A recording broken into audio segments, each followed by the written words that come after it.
Grande question de ce début d'année, est-ce que les salaires vont augmenter? Au moins pour compenser l'inflation, presque 3% l'an dernier. Les négociations se poursuivent dans les branches, mais le compte n'y est pas, s'indignent les syndicats, notamment pour les salariés de la deuxième ligne, qui attendent plus que des primes Covid, Laurent Kramer.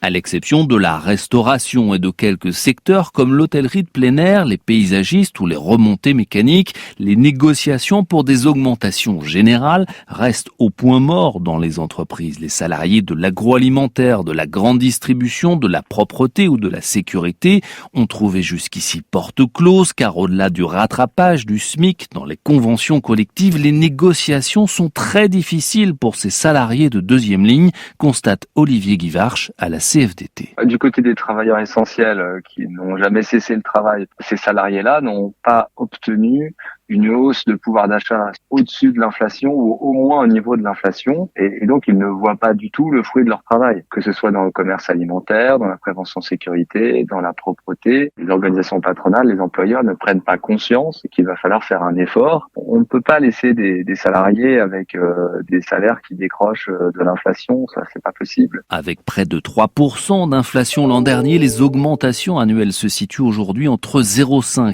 et 1% en ce début d'année. Si la métallurgie ou le numérique, après les banques, espèrent signer des accords dans les semaines qui viennent, la mauvaise qualité du dialogue social dans de nombreux secteurs entrave toute l'attitude de négociation. Laurent Kramer, quand